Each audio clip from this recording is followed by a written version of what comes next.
Dutch government. That panel happened yesterday. It was a great panel. Well, now on to my talk.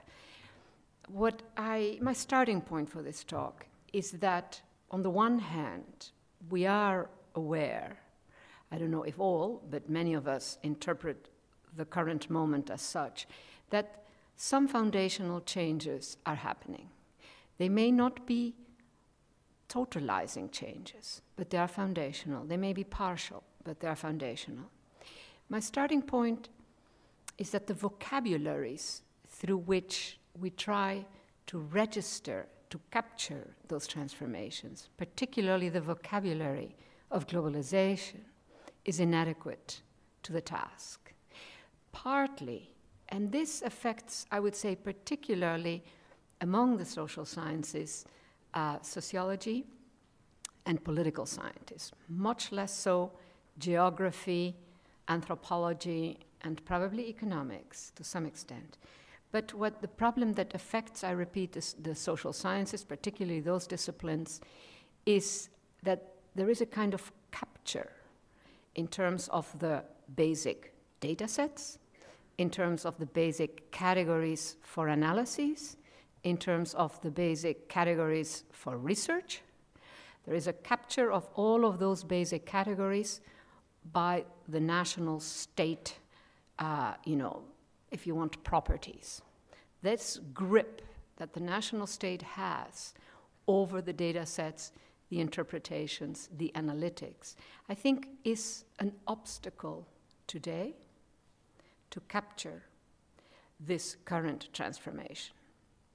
I am one of those who thinks, and not everybody agrees with me, that we can use the data sets.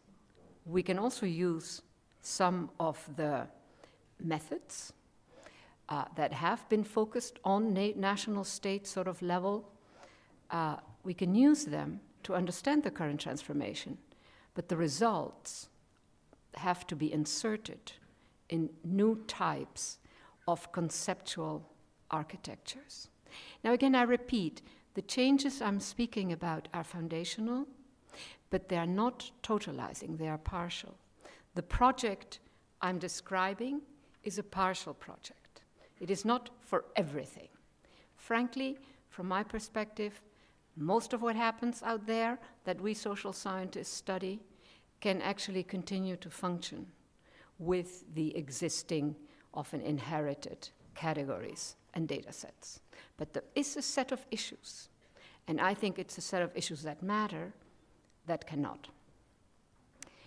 In the globalization literature, the dominant categories are the global and the national, which are interpreted as a binary. There's a strong tendency. That's not the only way, but that's definitely a dominant tendency, which means that it's either global or it's national. And if one wins, the other loses, whether it's the global or the national. Today you hear people, for instance, say that we're returning to nationalisms because the state is once again inserting itself in domains where it had supposedly been evicted from.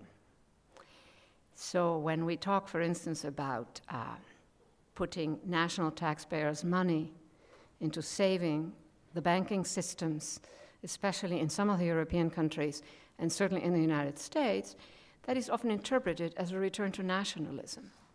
Not in my perspective.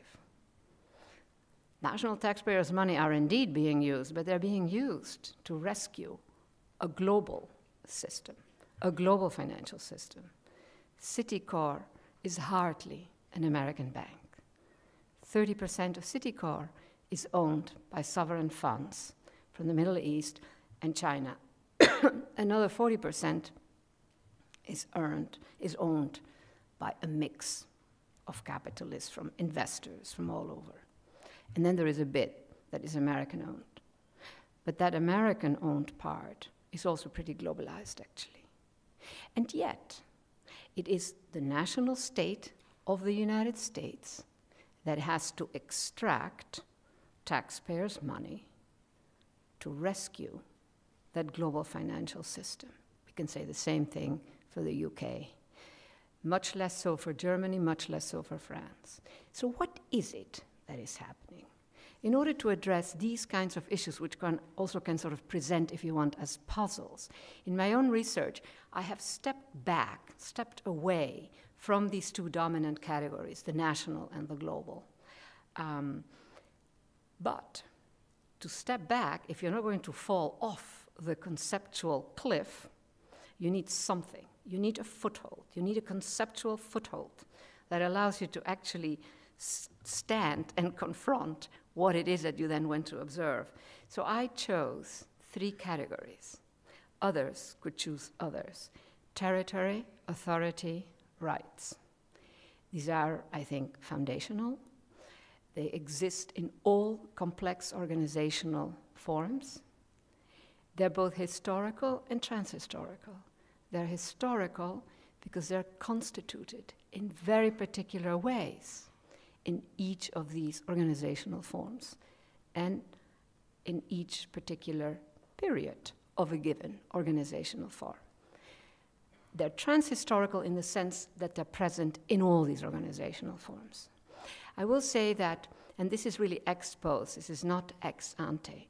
Ex post, I've come to see that one of my sort of methodological strategies throughout my, what feels like 150 years of research, it isn't quite that much, but it's quite a lot, 30 years maybe, I have always been troubled by master categories. Master categories are categories that have enormous power to explain. In other words, they're not simply ideological whatevers. No, they explain, they illuminate. But precisely because of this capacity to explain and illuminate, they also create a penumbra around themselves. And in fact, they create more obscuring around themselves than if they didn't exist.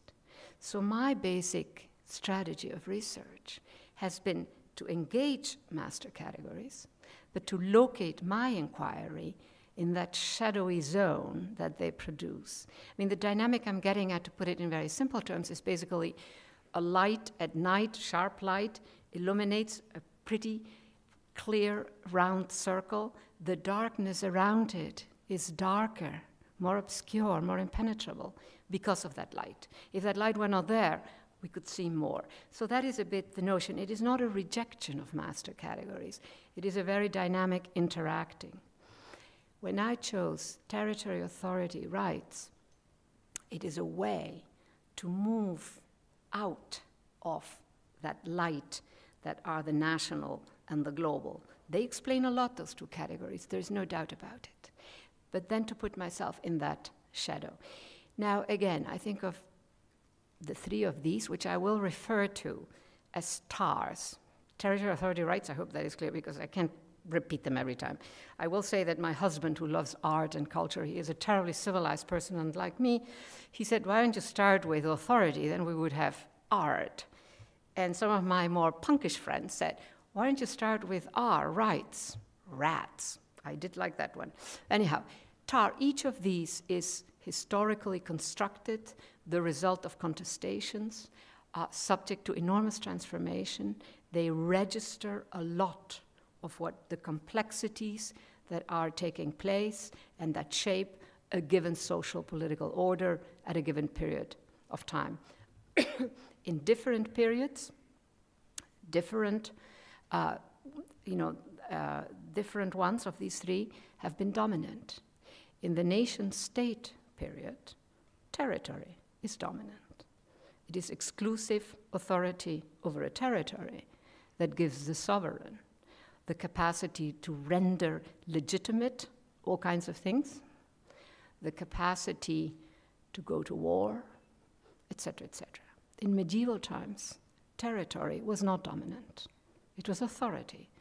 A given territory was subject to multiple systems of rule. In the human rights regime, it is neither. It is rights.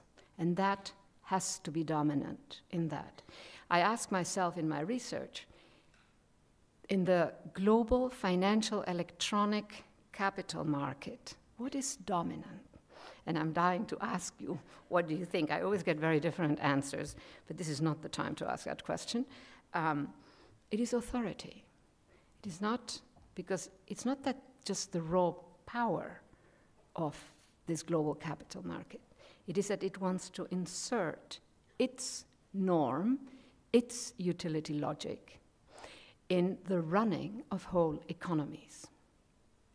The utility logic of the financial system is different from the utility logic of manufacturing. But in this period, in these last 25 periods, the norm of finance has inserted itself in whole economies.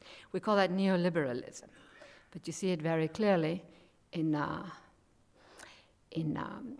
the policy, for instance, that is critical over the last 20 years of privileging anti-inflation measures over employment growth, whereas before, governments, especially electoral governments, would privilege employment growth, especially at election time, because it's not a good idea not to privilege that. So it took a 180-degree turn in many cases to shift from privileging employment growth to privileging anti-inflation. That is a norm that helped the financial system. It imposed that norm on all the economies that somehow participated in the global economic system. That is more than power. That is authority. If we examine how these three categories interact, how their valence changes, all kinds of interesting methodological possibilities emerge. For instance, one of the issues that I do in this research project is to examine to what extent a given capability that becomes constitutive of a certain kind of order.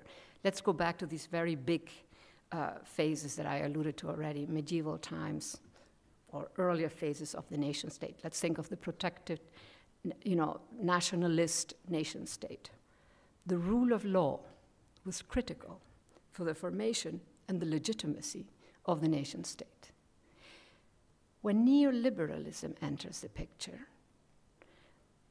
the same capability, the rule of law, also was critical to legitimate the new system. What I just said about finance, it's not just about raw power, it is about authoritativeness, whether good or bad authoritativeness. The same capability that at time one was there to protect borders, to close borders, shifts to this new phase and becomes something that is there to promote neoliberalism. I could give you many more examples, but there is no time. So let me just suggest an implication in terms of theories, interpretations of social change. This type of analysis, when you move out of the big overarching categories, the national, the global, or whatever it might be, there could be others, and you look at some of the components and how they get articulated with each other, also allows you to understand that we might have foundational change, even if some of the presences or the capabilities of a prior era are still there. Extending that to what is a very common debate, some, especially political scientists, I will say, will, for instance, argue that insofar as the state is still there, the national state is still there, that globalization cannot entail a significant transformation. Well, it could be that way, or it might not be that way. With the formulation that I just gave you, the suggestion is that many of the capabilities which were foundational to have a strong national state are actually also present in this global era. What I just said now about the rule of law, what I said earlier about this question of finance, the rescuing, the bailout of financial systems. Yes, the national government, the national state is using national taxpayers' money, but what it is rescuing is a global financial system, not a national financial system. So these are all instances where it seems to me one needs much more flexibility in the models than this notion of shifting from one era to another era. And in that sense, I find, I repeat, that a lot of the vocabulary of globalization doesn't quite help us, because it deals with these huge transformations and this mutually sort of exclusive categories, you know, national and global, what one wins, the other loses, etc., also prevent us from understanding certain types of issues. Now, I wanted to show a few sort of examples of how we could sort of rethink and capture some of these particular questions that I'm talking about. Again, this is not about everything changing. This is about certain things changing, but enough to signal those foundational, even though partial, transformations. So one way of doing this is to look at how, in some of the current formations, what we are seeing is that bits and pieces of territory, authority, and rights, which were once ensconced in the national, are now in a much more ambiguous place. Again, the example of the bailout of banks using national taxpayers' money. Let me give you another example. Global firms. We all know they exist. We have counted them. There are like 277,000 of them. But there is no such thing as a legal persona for the global firm. So the question, if we make all of that into a puzzle rather than just an assertion, well, they're so powerful it doesn't matter, then we can discover something. So for instance, with the regime of the global firm, it's actually national government after national government after national government in the whole community of states that are signatories to this global system that have made little and big transformations in the structures, in the law, in the regulations, in certain policies, so as to allow what is ultimately a foreign firm from one country to function across 170 countries as if it were global. When we put it that way, the notion of a mutual exclusivity between the national and the global is problematized. It means that the national government is one critical actor in the making of the possibility of global firms. Now, it is true, there are differences in power. Some of these firms are much more powerful than some of the countries. There is a lot of imposing of the necessity to do this work of states, all true. But also with the very powerful countries, this has happened. And I think that what we then begin to see, and this is another way of thinking, this sort of reassembling, if you want, is that inside the state, we're also seeing a disassembling. The executive branch of government, I've written about this a lot, and including some very short pieces. The executive branch of government is today far more, whether it is in Germany, by the way, whether it is in France, in the United States, in the United Kingdom. I'm having more trouble understanding it vis-a-vis, say, China, because China is a very special case, but I would be curious to see what you have to say, or whether that is Japan. The executive branch of government is very aligned with global logics.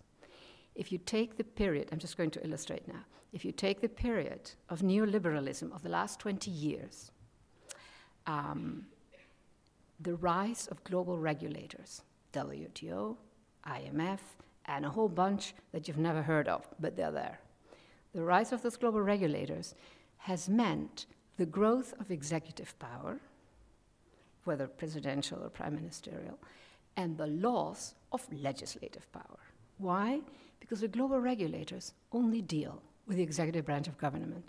In other words, the more important they became, the more powerful the executive. What lost power is the legislature and a lot of the agencies. But some agencies, ministries of finance, everything linked to global trade, and central banks gained power. In the case of the United States, the public administration has over 800 agencies. 4 gain power. The rest lost. The 4 that gained power were very powerful, are very powerful. And this is something that repeats itself in other cases as well. Second reason the executive gains power is privatization. We tend to think of privatization as meaning a shift of oversight functions, regulatory capacities from the state to the private sector, and that's correct. But when we go digging, when we go inside the state apparatus, what we see is that the more there was privatization, the more 2 things happened. One is that the legislature does indeed lose oversight functions, as do a lot of the agencies. But the executive branch gains power vis-à-vis the legislature. Why? Because it sets up sort of specialized commissions inside the executive branch, the shadow cabinet of Blair, the shadow cabinet of Bush. I mean, there are different terms in different countries. So again, privatization, a critical feature of the neoliberal era, actually raises the power of the executive branch of government. So I had a few more things that I wanted to show you, but I don't think I'm going to get to it. But what I want to sort of say in general, this question of the state that I just illustrated, is that we can think of these disassembling and reassembling dynamics as also being relevant to understand the state apparatus in the current era. In the case of what I was saying about the executive branch of government, the executive branch of government finds itself also, besides all the traditional sites that it occupies, besides all the traditional interpretations, it also now occupies a site in these global logics that is a novel type of assemblage. And those bits those bits of territory, authority, and rights get reassembled and become a slightly denationalized platform. Same thing with the space, if you want, of the global city, the network of global cities, how it concerns global firms. It's a denationalized space. And part of the executive branch of government was a critical factor in the production of this. I'm also very interested, however, in the less powerful actors. And so here, one of the questions, and maybe we can return to this in the question period, one of the questions I ask myself is, can the immobile, and remember, most people in the world are immobile, can the immobile also constitute globalities? Can citizens, still confined mostly to the national for the full execution of their powers as citizens, do global politics? I jump to a quick answer to those 2 questions because I cannot elaborate, but again, maybe we can return to this. My answer is yes. The immobile can constitute globalities, and yes, citizens can do global politics, even though confined to the national for the execution of their powers. Why? Because increasingly, inside, deep inside the national territory, there are these novel assemblages, very partial, that constitute denationalized platforms for action. And I finish with one example. This is a serious, some of you may have heard about it. It's a very well-known example, at least, among the conoscenti. And so that is why I'm mentioning it, because perhaps you already know the details.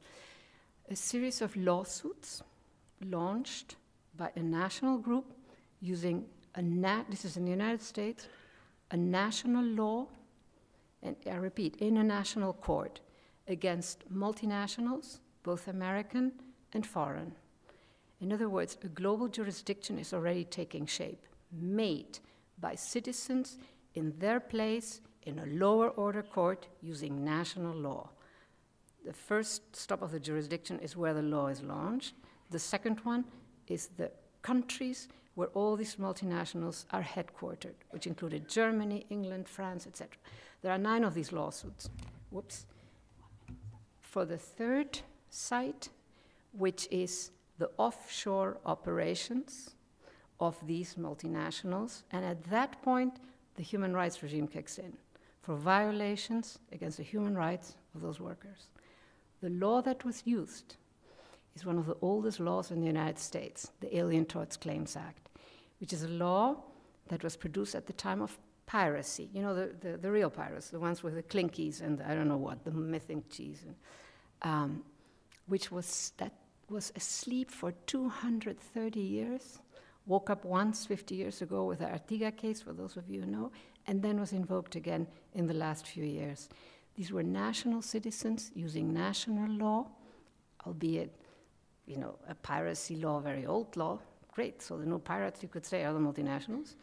And they launched a lawsuit that made global jurisdictions. This is citizens making global politics, if you want, from the base of the national. This action that I just described is one of the factors that is helping constitute these denationalized platforms. Global firms do that, citizens do that, law, you know, actions do that, and all kinds of other things do that. It's partial, but I do think it is part of the transformation we're living through. Thank you very much.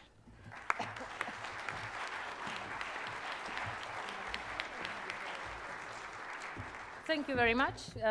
Without further ado, I give the floor to Yang Ming from the Chinese Academy of Sciences.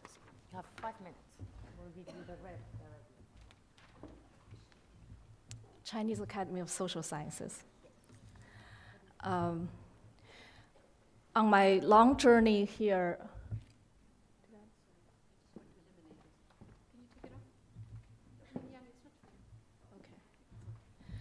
well, on my long journey here from Beijing, China, I stopped in Oslo for a couple of days to participate in a seminar. As I explained to my colleagues there about this session's topic, they were very interested, but they said, wait a minute, you must got something wrong. Is it assembly?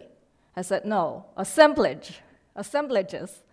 And I said, no, yes, no, she meant assemblages, but they look intrigued, although a little bit confused. After you explain it, I think it's clear, it should be clear to everybody about what you meant by assemblages. But this is indeed very inspiring, and also I would say that as a leading expert on globalization, Professor Sasson broadly, well, has painted with broad as well as delicate strokes an enormously ambitious framework and convincing picture of the dynamics of globalization and social change. Not only has she coined new terms, more importantly, she developed truly novel ideas. So far, much of the globalization literature has tended to assume the binary of the global versus the national. But Professor Sasson argues that it is not sufficient to see the nation state and the global system as two mutually exclusive and distinct entities. Instead, she disaggregates the global system. She disaggregates each of the two of them, the nation state and the global, into the three foundational components: territory, authority, and rights, known as TAR. To assess how forms of rule, political economy, and citizenship have changed across time and place. She emphasizes that the global can also be constituted inside the national, such as the critical role of national states in setting up the basic conditions necessary for a global economy. I'm not going to bore you with what she has accomplished. I'm just going to ask Professor Sasson one question. Professor Sasson, we know that you have developed the analytical framework not in abstraction, even though the work is highly theoretical. You followed the great traditions of classical sociology to ground the ideas in very rigorous historical work based on 3 societies: the French Capetian state in the late Middle Ages, the British state in the development of industrial capitalism, and the United States in the post-World War II era, to be emblematic of the medieval, the national, and the global. Then here's my question. How would experiences of other nations or societies with distinctively long and rich traditions, or those with intensively nation-building struggles, fit into your analytic framework? I like very much your idea about the emergence of the bits and pieces world. What would be the normative and political implications of such world for these societies? So my one question actually consists of 2 parts, orienting both to the past and to the future.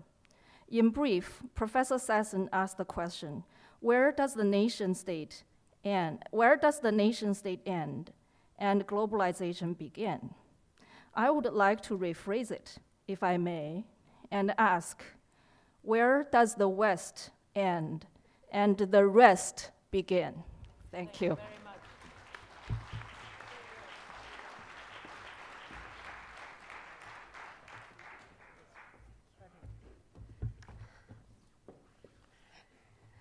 Good afternoon, thank you. I will try to speak in English. I will thank Professor Sasson to invite Professor Cicolella and me and to share these ideas. So I will try to apply, if it is possible, this theoretical framework, and I will speak about the specificities of the state in the global economic government.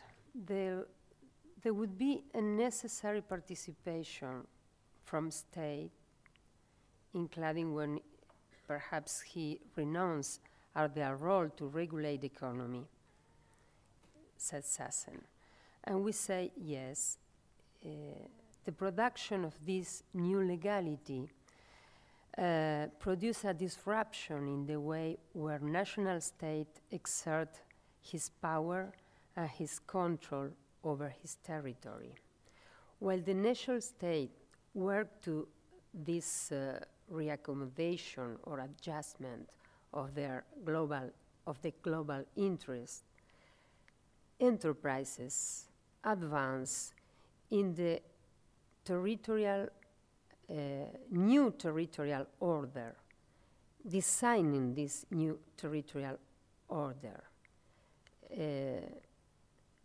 There would be a double restructuration of global territories. We can say that there is territories free from capital.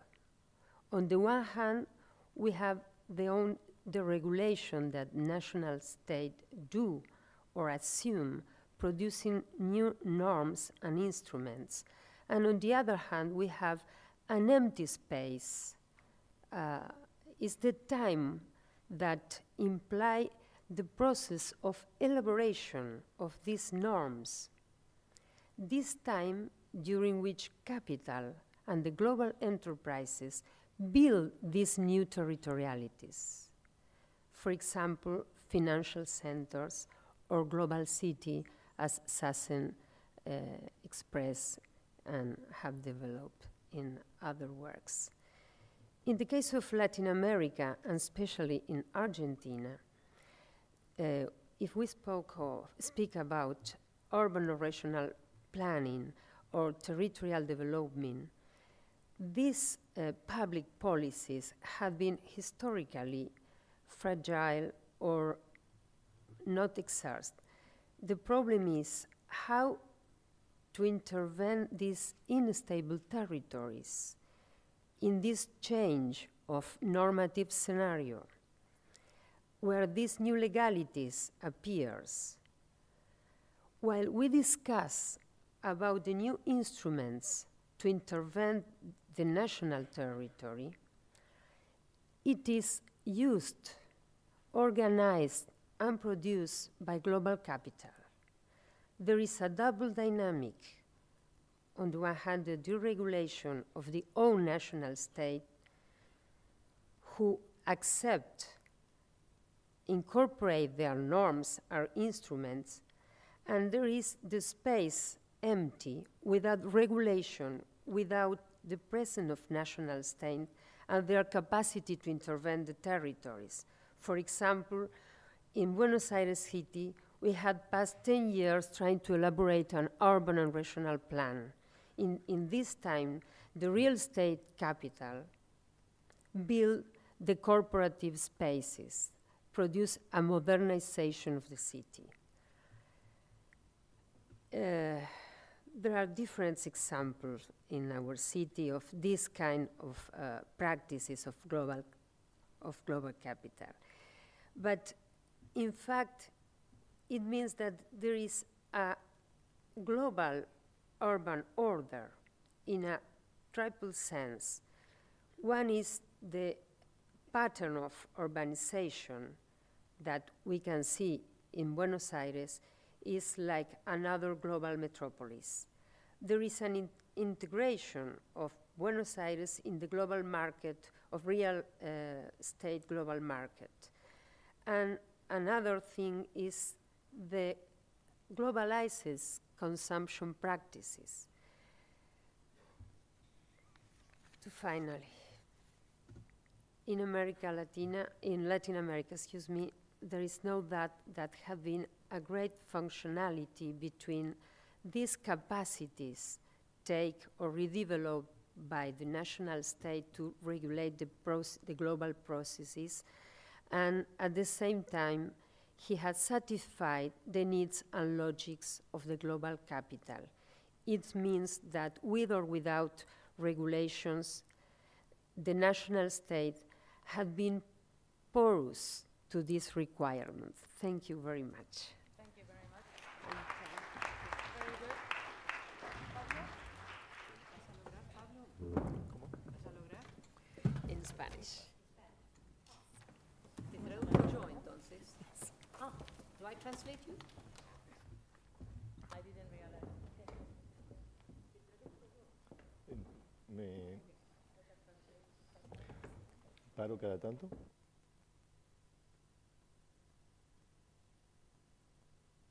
I didn't know that. But can you? Very quickly. When you sit there. I'll just stand here. That's okay. Yeah. Okay. Que no hay tiempo. Well, I'm sorry. Yo quería básicamente, después de algunas consideraciones que hizo Ileana, simplemente aportar al debate de la mesa y en función de los aportes de Saskia Sassen, comentar algunas transformaciones, vincular estas reflexiones con algunas transformaciones producidas en la Argentina y en Buenos Aires en los años 90 y lo que va de los años 2000. Básicamente, en los años 90 lo que quería comentar es que allí sí se ha dado un proceso bien profundo de desregulación, privatización, concesiones de servicios públicos, por ejemplo, pero con un proceso también de reforma del Estado y reforma constitucional y normativa, por ejemplo, marco de flexibilización laboral, por ejemplo, lo que me parece permite identificar, en el caso argentino, muy claramente desnacionalización, liberalización de la economía, crecimiento económico, capital global y lo que podríamos llamar un proceso de globalización acelerada, un proceso rápido, de globalización rápida de las estructuras económicas y territoriales. Sí. Basically, building up on what Ileana Miñaki was saying, Argentina in the years 80 and 90, the decade of the 80s and the 90s, reflects a very clear process where you have denationalization, liberalization, accelerated capital-style globalization, and at the level of policy, a lot of extraction, really, of rights from workers. Okay. La profunda crisis económica y política en Argentina del 99 al 2002 marcó un límite a este proceso. The economic crisis of 2001-2002, you'll know, the country went officially bankrupt, right? marks an end of sorts or a limiting of this process. En cambio, en los años 2003 a 2008 las tendencias son algo bastante diferentes que en el periodo de los 90 y posteriormente a la crisis. Las tendencias son a la reconstrucción de un discurso y de unas prácticas políticas renacionalizadoras, y la identificación muy cercana entre estas políticas renacionalizadoras, la recuperación de empresas públicas, de la inversión pública, y un proceso que yo llamaría de neodesarrollismo o neosustitución de importaciones, y un proceso de globalización mínima o lenta, o más lenta que en los años 90, por lo menos. Okay, from 2003 to 2008, basically, yes, basically a process of renationalization. And I think we all understand what that means. I think I'm going to leave it at that because we really are running out of time. Bueno, había algunas cosas más que quería decir, pero voy a hacer solamente unas preguntas. Una pregunta.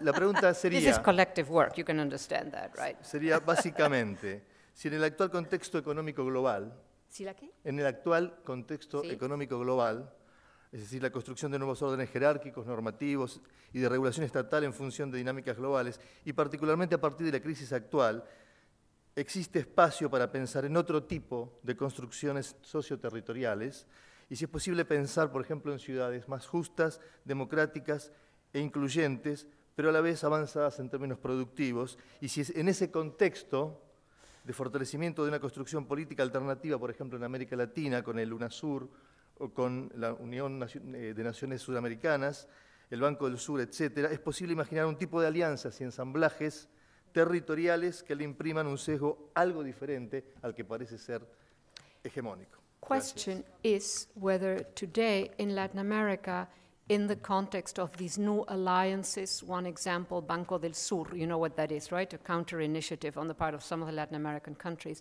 If we can imagine an assemblage of elements, a territorial assemblage that would go in a different direction. Particularly, of course, Paolo Cicolella is interested in a juster assemblage. Now, thank you very much. Thank you very much. Saskia, why don't you just take the podium, please? We have very little time, but I am going to open the floor for two very concrete questions. Okay. I think people thought I was going to respond. Any questions? Yeah. Everybody's scared. No. Can you please come here to take questions? Please, sir. Yes. Can you please come to Can you come to the microphone, the ones who have questions? Yes.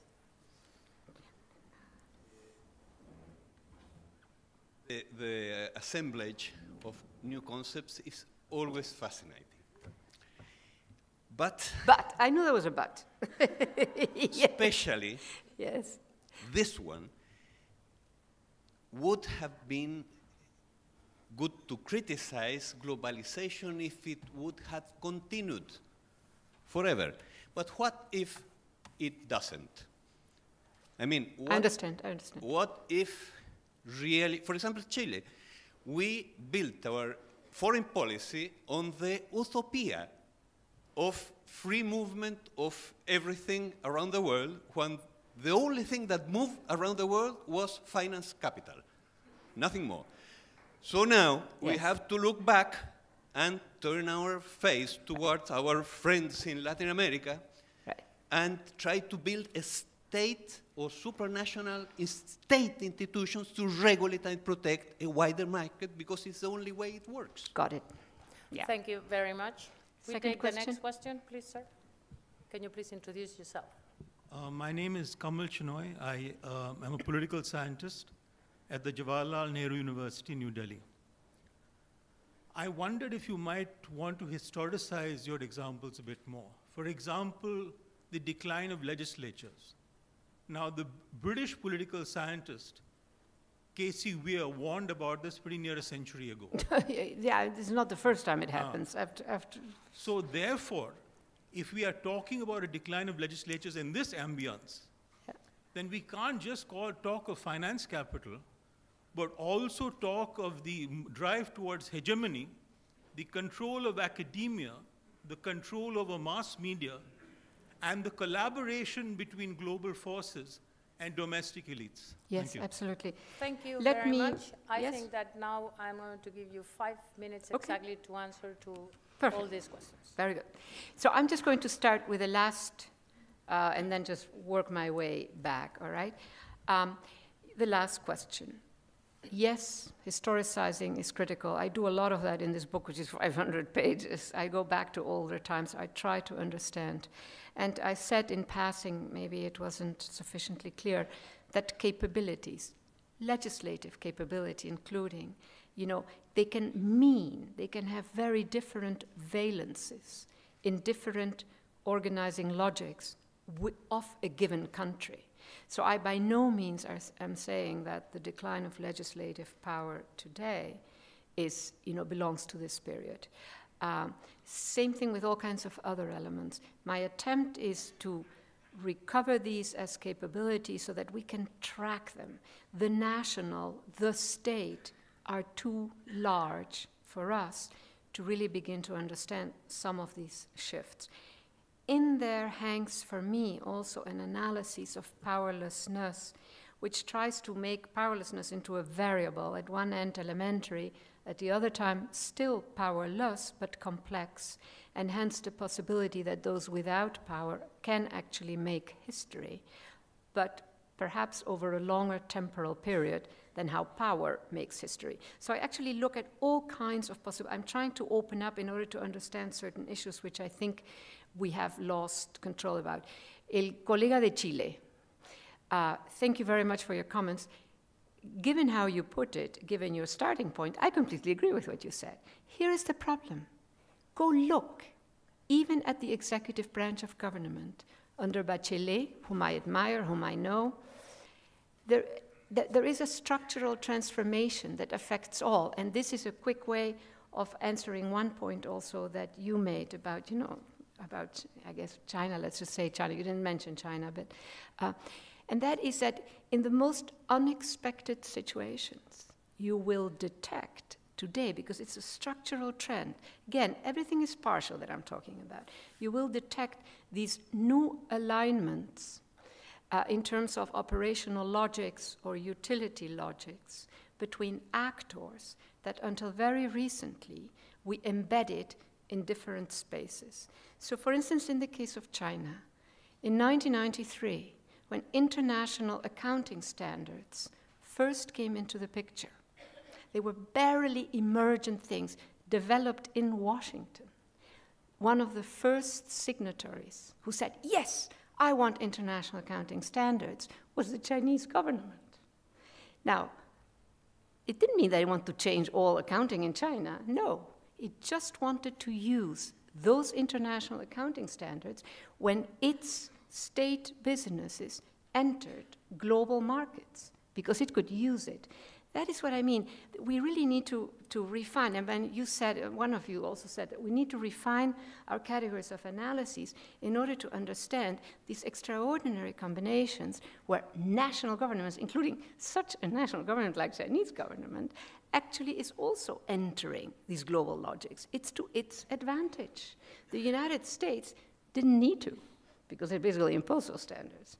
Japan didn't either, not until 97. Why? Because its firms decided to adopt them and to, you know, institute themselves in New York and all of that. So this is the kind of stuff that I'm talking about. And the same thing, colega de Chile, no sé dónde está usted, the same thing with your government. Now, listen, what I didn't say in my presentation, which I think is very important, one way of putting it, take a bit of distance towards all of this.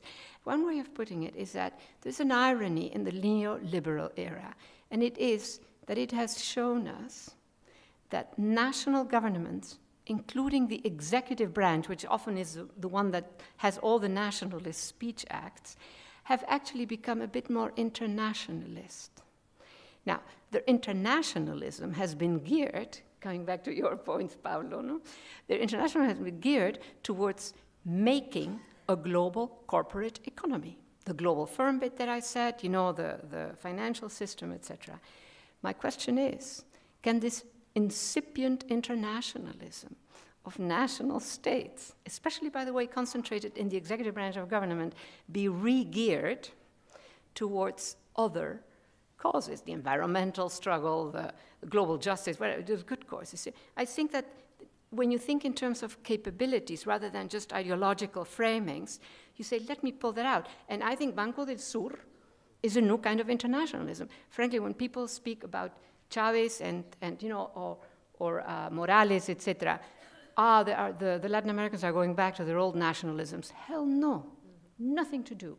It is a new type of internationalism, but where the state is slightly more denationalized, perhaps, I don't know, I won't say, but it articulates a territory. So in that sense, your final point about possibly assemblages, you know, that, in other words, these assemblages coexist with each other. There are multiple formats, but that there is also in the Banco del Sur, an emergent space that is a Latin American space. It doesn't involve all countries, that can coexist with states who are also nationalizing. You know, some of the firms, say in Bolivia, for instance, or in Ecuador. So it just allows one to think, I think, in a far more multifaceted way about conditions and to exit analytically, conceptually, this sort of holistic thing that the nation state as a category has exercised, you know, on our thinking, frankly. I have to shut up. I'm being told to just shut up, so thank you very much.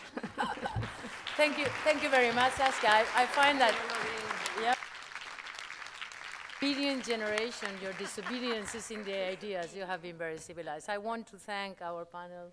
I want to thank Yaiming. I want to thank Iliana and Pablo for your interventions. Thank you very much for the audience. I believe that we have a back-to-back plenary. I would like to please ask you not to leave the room. Meanwhile, the new chair takes over my duties. Thank you very much. Thank you. You were great.